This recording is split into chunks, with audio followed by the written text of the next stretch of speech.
Na mtazamaji, hizo ni baadhi tu ya taarifa ambazo tumezipatia kipaumbele. Waweza kuandamana nasi hadi tamati pia kupitia mitandao yetu ya kijamii, ikiwa ni katika YouTube, ukurasa wetu wa Twitter na pia ukurasa wetu wa Facebook. Mtazamaji, waweza kusema nami kupitia mitandao hii ya kijamii na pia mtandao wangu wa kijamii @rugaevil. Jina langu ni Rugaevil. Hujambo na karibu mtazamaji. Rais William Ruto amepongeza hatua zilizopigwa na serikali ndani ya kipindi cha mwaka mmoja wa uongozi wake. Akitoa hotuba yake ya kwanza kwa taifa katika bunge la taifa, Rais William Ruto amesema serikali yake imeidhinisha mabadiliko katika idara ya polisi na kuwezesha idara hiyo kujisimamia kifedha na kulinda usalama wa nchi. Henry Tende na maelezo zaidi. And followed by the president. Alhamisi, majengo ya bunge yalikuwa mwenyeji wa kiongozi wa taifa Rais William Ruto, akipata fursa ya kuhutubia taifa mbele ya bunge kwa mara ya kwanza tangu kuchukua hatamu za uongozi. Wakenya wakitarajia kusikia kutoka kwa rais mikakati ambayo imechukuliwa kuboresha maisha pamoja na kuafiki ahadi zake za kabla ya uchaguzi.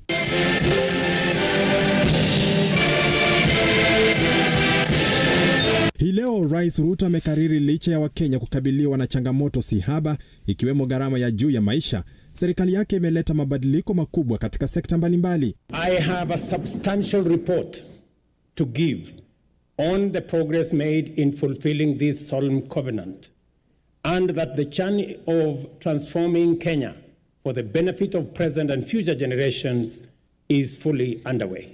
Moja ya mabadiliko hayo ni katika idara ya polisi. Alipochukua hatamu ya uongozi, Rais Ruto alihakikisha idara ya polisi inajisimamia kifedha na kuhamisha bajeti ya idara hiyo kutoka kwa huduma ya taifa hadi huduma ya polisi. Designated the Inspector General, who is sitting in this house as the accounting officer of the National Police Service, to enhance police independence, and subsequently appointed a task force led by the former Chief Justice David Maraga to review the terms and conditions of service of members of the National Police Service. This was necessary, members, so that we can cement our place as a nation on the firm foundation of the rule of law. Kiongozi wa taifa akiangazia vilevile mabadiliko katika sekta ya kilimo nchini, hasa mbolea ya ruzuku ambayo imepiga jeki uzalishaji wa chakula nchini. I am committed to put the shame of hunger behind us once and for all. We rolled out a countrywide farmer registration and fertilizer subsidy program that has made available 5.5 million bags to farmers across Kenya. We have progressively reduced the cost of fertilizer from 6,500 to 2,500, increased maize acreage under production by an extra 200,000 acres this year, and enhanced maize production by an additional 18 million bags this year. As a result of these interventions, today, a 2-kilogram packet of maize flour is selling at a low of 145 and a high of 175, depending on the brand you buy, down from 250 shillings a few months ago. Mzigo wa deni ukiendelea kukabako taifa, Rais amesema serikali yake imepunguza kiwango cha madeni mbali na kuhakikisha madeni yaliyopo yanalipwa. We have worked hard at home and abroad to mobilize a broad coalition of bilateral development partners. Many of them, I see them in this house, multilateral development banks and other agencies, which have rallied to pull our country back from the brink of debt distress and set us today firmly on the path towards sustainable economic growth. Our efforts to stabilize the situation have yielded such progress that next month, in December, we will be able to settle the first Kenya shillings $300 million or 500 billion Kenya shillings installment of the US dollars 2 billion Eurobond debt that falls due next year. I can now confirm with confidence that we will and we shall pay the debt that has become a source of much concern to citizens, markets, and our partners. Henry Tende, Lookuptv. Na ufisadi ukiwa donda sugu nchini, Rais William Ruto katika hotuba yake kwa taifa hii leo amesisitiza kuwa serikali yake itafanya lolote lile kupigana na ufisadi, huku akikiri uwepo na athari za mashambulizi ya kigaidi. Tupate taarifa hiyo kwa kina. Corruption, honorable members, wastage, inefficiency and negligence are serious threats to our transformation agenda and unacceptable practice that has no place in our nation. I have given my firm assurance to the people of Kenya that cases of misconduct and corruption shall be dealt with ruthlessly, with finality and expeditiously.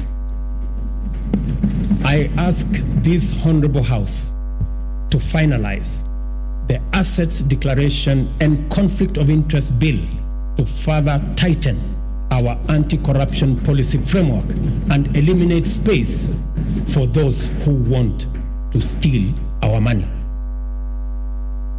The security and safety of all citizens is our foremost commitment and most fundamental obligation, without which every other endeavor is not possible.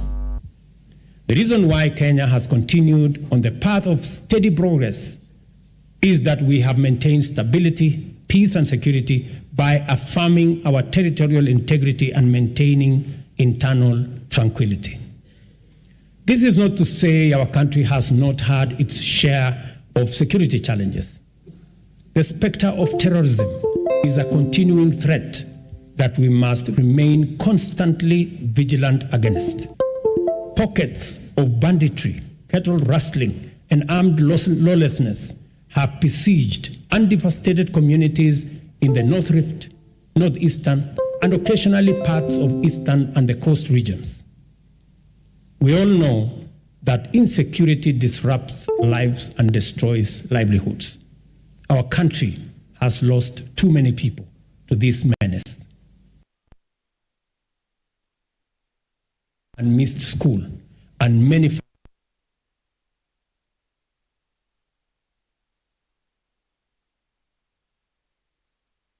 communities. Kwingineko mtazamaji, muungano wa wauguzi nchini KMPDU sasa unasema utachukua hatua za kisheria katika kupinga mchakato wa kuhalalisha sheria ya bima ya afya almaarufu Social Health Insurance Fund, wakisema washikadau mbalimbali wakiwemo magavana hawajahusishwa kikamilifu. Aludagael na maelezo zaidi. Solidarity forever. Ndio sauti ya muungano wa wauguzi nchini KMPDU. Makes us strong. Muungano huo sasa unapasa sauti kutoa lalama kuhusu bima ya matibabu kwa wote. Wanasema iwapo pendekezo la sheria hii itapitishwa, Wakenya zaidi ya milioni 3 watajipata pabaya, kwani watalazimika kuchangia jumla ya shilingi 8,500 kwa bima ya NHIF, huku wakitilia shaka huduma za matibabu. Comprehensive medical cover for all the civil servants and the county employees and their dependents will cease to be in existence when this bill is adopted. And what it means is that more than 500,000 civil servants with their dependents, that's totaling to about 3 million Kenyans, will not be able to access care as they ought to be. Vilevile muungano unasema zaidi ya 80% ya Wakenya hawana kazi rasmi, japo sheria hii inawalazimu kutoa mchango sawia mwaka mzima na wale kwenye sekta ya rasmi ya kazi, jambo ambalo linaenda kinyume na haki za huduma za afya katika kipengele cha 43 cha katiba, ambapo kinaelezea kuwa ushuru utagharamia matibabu yao. Swali kuu la muungano ni je, ni hatia kukosa ajira nchini? It must come out very clearly that these civil servants with their dependents must be given a comprehensive cover, and if that is not possible, then their medical allowance must be returned forthwith. And that's the demand we are giving to government on that. And we are not just giving that demand because we are going to take also legal address over that. Because with the Social Health Insurance Act as it is. It breaches the constitutional requirement at Article 43 and also the collective bargaining agreements of the union and the employer. Na kwa kuwa huduma ya afya ya msingi inatolewa katika hospitali za level 1, 2 na 3, sasa muungano unapendekeza kuwa huduma hizi zigatuliwe, kwani huduma hii inahofiwa kucheleweshwa iwapo hatua zingine zitakuwa vizingiti kabla ya mgonjwa kupata huduma hizi kwenye hospitali za umma. The level 1, 2, 3 must be accessed. Then these funds need to be disbursed ante to the hospitals within level 1, level 2, level 3. These funds need to be provided to those counties so that the counties can actually employ health workforce, so that the counties can actually buy the drugs, because these are tax-based funds. Aludagel, runinga ya Luka. Mbali na hayo mtazamaji, Rais William Ruto amesifia mazungumzo ya uwiano yanayoendelea katika ukumbi wa Bomas. Aidha, Ruto ameelezea kuwa Kenya tayari imedhihirisha inakuwa kiuchumi kwa kuwa mwenyeji wa kongamano la kimataifa la mabadiliko ya hali ya anga, ikiwa ni pamoja na kuwa na zaidi ya marais 30 kutembea nchini Kenya kwa muda wa mwaka mmoja. Rais William Ruto na naibu wake Rigathi Gachagua mnamo Alhamisi, baada ya kukagua gwaride, alihutubia taifa kwa mara ya kwanza katika bunge la kitaifa, akisisitiza hali ya uchumi na biashara inayoshuhudiwa nchini pamoja na mazungumzo yanayoendelea uwiano yanaridhisha. Our economy is firmly interconnected with regional, continental and global economic systems. Our security and stability is likewise integrated with those of our neighbors. Kenya has a fundamental, essential, legitimate, and clear interest in conducting robust diplomacy in form of bilateral and multilateral engagements. Rais William Ruto amesifu mazungumzo ya uwiano yanayoendelea katika ukumbi wa Bomas. Ruto amesema yanatoa mwafaka kwa wote ili kuwe na mazingira mazuri ya biashara. Aidha, Ruto ameelezea kuwa Kenya tayari imedhihirisha imekuwa kiuchumi kwa kuwa mwenyeji wa kongamano la kimataifa la mabadiliko ya tabia nchi, ikiwa ni pamoja na kuwa na zaidi ya marais 30 kutembelea taifa la Kenya chini ya muda wa mwaka mmoja. For the last 12 months, we have continued to fulfill our international obligations through Kenya's leadership in the international arena. This is underscored by the high-level summits Kenya has hosted and participated in. Kenya successfully hosted the inaugural first-ever Africa Climate Summit. We also hosted the 43rd ordinary session of the Executive Council, the 5th mid-year coordination meeting of the Africa Union, and the regional economic communities, and the first ever African edition of the Berlin Climate and Security Conference in Nairobi. All these summits have brought into our country about 30 heads of state and government and over 30,000 delegates from different parts of the world. Rais ameshangilia hali tulivu iliyoko kwa sasa kufuatia mazungumzo hayo, yakiongozwa na mbunge wa Kikuyu Kimani Ichung'wah na Kalonzo Musyoka wa Wiper, kufuatia maandamano ambayo yalikuwa yamelikumba taifa la Kenya, yakiongozwa na muungano wa upinzani wakipinga gharama ya maisha. Partisan process of national dialogue that has enabled our leaders to find common ground on many of the issues whose resolution will accelerate our transformation, deepen our democracy, and enhance national unity. Specifically, I thank the two co-chairs, my good brother, Stephen Kalonzo Musyoka, our former president, and the leader of majority in the House, Kimani Ichung'wah, for doing a wonderful job. Congratulations, gentlemen. Stanley Lugaria, Lookuptv.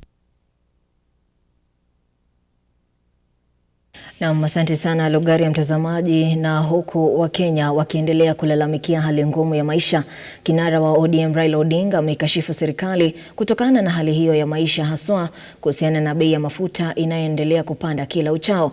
Akizungumza na wanafunzi wa vyuo vikuu jijini Nairobi, Odinga amedai kuwa kuna makateli serikalini wanafaidika na ununuzi wa mafuta kutoka mataifa ya Uarabuni, huku Wakenya wakiendelea kuhangaika. They came up with what they're calling G2G. That themselves are now buying directly from Abu Dhabi and from Saudi Arabia.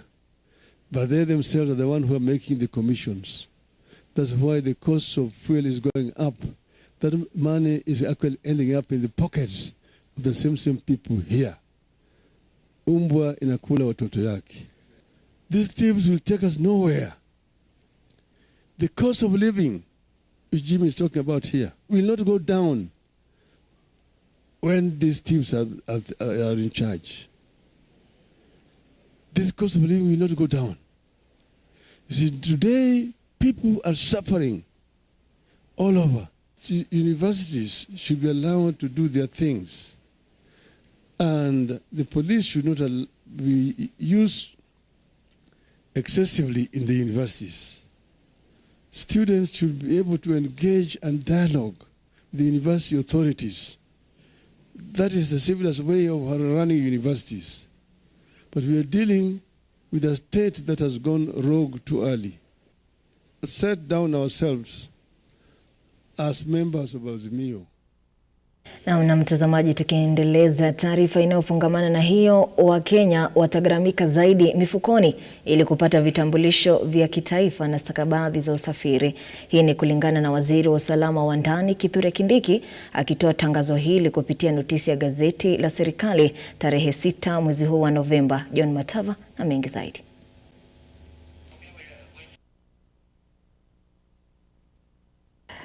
Na mtazamaji, taarifa hiyo tutakuwa tukiipata hivi karibuni. Mwelekezi wangu ananielekeza tuchukue mapumziko mafupi, lakini usibanduke hapo ulipo, maana tutakuwa tunarejea na mengi na taarifa hii kwa kina.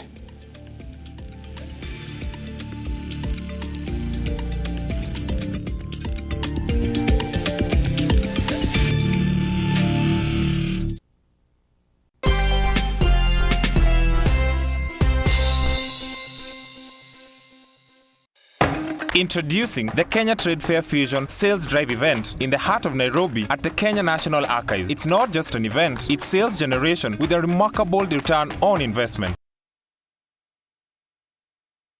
Get ready to let your booth do the talking as you study new market trends with lots of entertainment featuring traditional live bands, DJs and artists. For vendor registration, call 0724 715 334 or 0713 907 584 or 0723 861 173.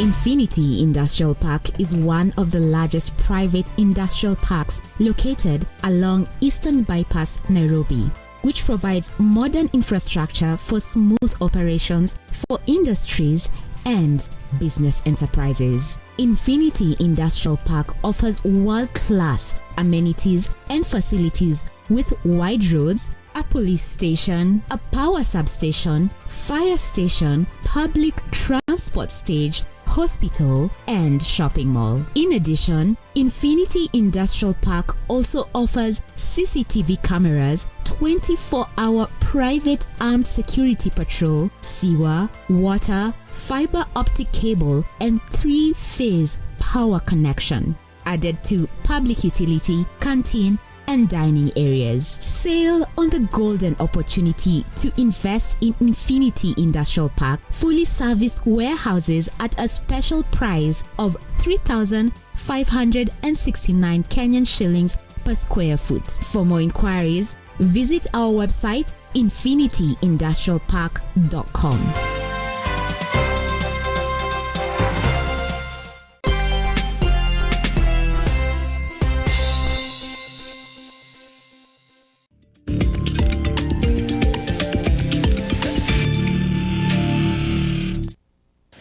Na karibu tena mtazamaji, unaendelea kupokea moja kwa moja taarifa kuu za runinga ya Lookup. Wakenya watagharamika zaidi mifukoni ili kupata vitambulisho vya kitaifa na stakabadhi za usafiri. Hii ni kulingana na waziri wa usalama wa ndani Profesa Kithure Kindiki akitoa tangazo hili kupitia notisi ya gazeti la kitaifa la serikali tarehe 6 mwezi huu wa Novemba. John Matava na taarifa kamili.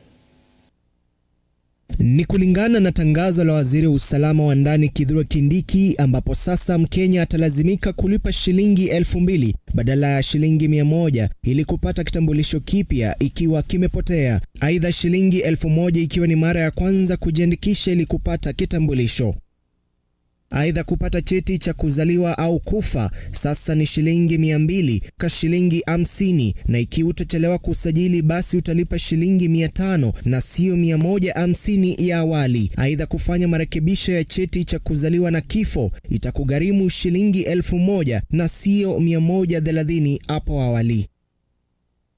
Pasipoti za kawaida kurasa 34 ambazo zilikuwa zikigharimu shilingi 4500 sasa zitagharimu shilingi 7500. Pasipoti ya kawaida kurasa 50 sasa itagharimu shilingi 9500 kutoka shilingi 6000, na pasipoti ya kawaida kurasa 66 itagharimu shilingi 12000 kutoka shilingi 7500. Aidha, Wakenya toka pande mbalimbali wameibua hisia mseto kuhusiana na swala hilo. Mi ID yangu yenyewe imepotea, so sijui venye hata naweza pata hiyo dhao moja kama kupata za chakula, dhao mbili kama kupata hadi za chakula ni shida. Sasa mi ukiniambia nisiwache basi nishikwe na makarao niende nikakule za bure huko jela. Kinaonekana anajiwekea banki peke yake, sisi hataki kujua vile tutakaa. Anajiwekea hizo pesa zimsaidie mwenye, sababu maskini mwenye hajiwezi hawezi kusaidia kupata hiyo pesa ya kununua kipande. Atatoa wapi? Na kama kukula kwa tumbo imekuwa shida. Ona sukari vile iko, ona unga. John Matava, runinga ya Lookup. Waziri wa usalama wa ndani Profesa Kithure Kindiki na Inspekta Mkuu Japhet Koome hii leo walifika mbele ya kikao cha pamoja kwenye bunge la taifa na kamati ya seneti ya ulinzi wa taifa kuhusiana na kujadiliwa na kupitishwa kwa hoja ya takribani maafisa wa usalama 1000 kuelekea nchini Haiti. Kindiki amesema maafisa hao watapelekwa kwenye makundi na kulingana naye misheni hii itagharimu dola milioni 600. Akifika mbele ya kikao cha pamoja cha bunge na kamati ya seneti ya ulinzi wa taifa kuhusu kujadiliwa na kupitishwa kwa hoja ya takriban maafisa wa usalama 1000 kuelekea nchini Haiti, waziri wa usalama wa ndani Profesa Kithure Kindiki amesema kuwa zoezi la kubaini maafisa watakaoelekea Haiti tayari limeanzishwa, na kulingana naye misheni hii itagharimu dola milioni 600. The total budget is $600 million. And that involves monies for preparing the forces, the officers, kitting them, transporting them. Kindiki pia alikana madai kuwa misheni hii huenda ikaathiri pakubwa usalama wa ndani wa nchi, akiwahakikishia Wakenya usalama wao.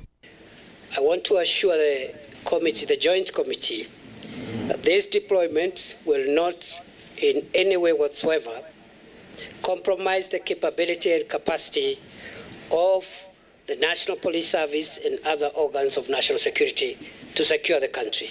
Na kulingana na Inspector General wa polisi Japhet Koome, kutakuwa na vikundi vitatu vya maafisa watakaoondoka, vikiwemo vile vya makao makuu, vitengo vya polisi na makamanda wa platoon. Kindiki akiongeza kuwa ni heshima kuu polisi wa hapa nchini kutambuliwa kwenye zoezi kama hili kwenye ngazi za kimataifa. And I am proud as a Kenyan to say that in the history of the United Nations, our country has been a leading participant in offering global solutions from time immemorial. Mevin Getembe, Lookuptv, Nairobi. Na asante sana Mevin Getembe. Sasa tufululize hadi kaunti ya Kiambu ambapo mtu mmoja amenusurika kifo baada ya jengo la ghorofa 5 kuporomoka katika kijiji cha Mugumoini, kaunti ya Kiambu. Kulingana na wakazi wa eneo hiyo, jengo hilo limekuwa likilalamikiwa kwa muda mrefu. Alikosa kufuata mwongozo sahihi wa ujenzi. Mkazi mmoja anaelezea kwa jengo hilo lilikuwa tayari limekamilika, lakini wapangaji wako wameanza kuhamia huko. Ilikuwa wiki, sababu kama ni hiyo hadi wiki inasemekana ilikuwa tu ya dakika kidogo sana. Haingekuwa imesababisha hiyo kuanguka kwa nyumba. Aidha, mkazi alikuwa akiishi karibu na jengo hilo alihimiza serikali ya kitaifa na serikali ya kaunti ya Kiambu kufanya ukaguzi wa kina wa majengo yote yanaendelea kujengwa katika kaunti ya Kiambu ili kupunguza visa vya mara kwa mara vya majengo kuporomoka. Ni nyumba ya ghorofa 5, ghorofa 2 tu ndio zimesink kwa sasa. Hakuna yeyote amejeruhiwa, polisi wamefika. Polisi wameshafika hapa, hakuna yeyote amejeruhiwa. Mwenye alikuwa anaangalia tu peke yake ndio tu, hata hajajeruhiwa pia yako sawa. Ebikadenyi, runinga Lookuptv. Nao wanunuzi wa kahawa wa kimataifa sasa wamezuru kaunti ya Kirinyaga katika jitihada za kuimarisha soko la kimataifa la kahawa. Huenda baada ya mkutano wakulima watanufaika. Hii hapa taarifa hiyo. Muungano wa wakulima nchini KPCU sasa umeitaka serikali kukabiliana na walaghai wanaouza kahawa na kuchukua faida za wakulima. But it has been very overpriced, and that's one thing that I would always hear when I go around. But I think right now that we're actually morphing and bringing that whole piece together, I think this is a good way to just come straight to the factories and go directly to the buyers and roasters. Akizungumza wakati wa mkutano wa mafunzo kwa wakulima wa kahawa eneo la Sagana, mkurugenzi huyo alisema kuwa hawataruhusu walaghai hao kuwanyanyasa wakulima, kwani serikali itafanya juhudi zote kuwanasa wale waliokuwa wakijinufaisha na kuhakikisha wakulima wananufaika na kilimo. They have headed to this exhibition, and we are from here at New KPCU, where we pride ourselves in being a farmer-centric institution and working with smallholder farmers and smallholder estate farmers. We are happy that today we are going to take them through various processing methods that we undertake here, from the dry mill and the natural processed. Mirugi aidha amesema kuwa hatua hiyo itawasaidia wakulima kuwa na umaarufu wa uuzaji wa bidhaa zao bila kizuizi, huku wakulima hao wakiunga mkono kauli hiyo. Farmer is now being empowered to route to the markets, and they are able now, they're in charge of their product, and they're in charge of they can discuss now with the buyer directly, and they can get the rightful compensation for the hard work. Winlight Chapruha, Lookuptv. Mbwenyayo hadi viwanjani. Timu ya taifa ya kandanda kwa kinadada wasiozidi umri wa miaka 20 Rising Starlets wameondoka nchini hii leo kuelekea jijini Yaounde, Cameroon, tayari kwa mechi yao ya mkondo wa kwanza Jumamosi hii dhidi ya Cameroon, kabla ya mechi ya mkondo wa pili tarehe 17 wiki ijayo jijini Nairobi. Mechi hizo ni za kutafuta tiketi ya kufuzu kucheza kombe la dunia mwaka ujao nchini Colombia.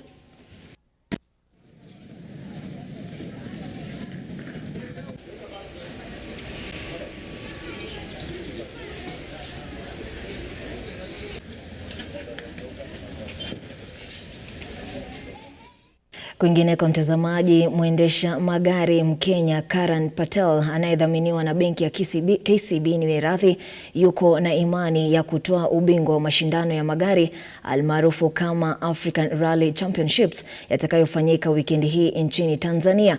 Kwa sasa Patel ni wa kwanza kwenye msimamo wa mashindano hayo akiwa na alama 120.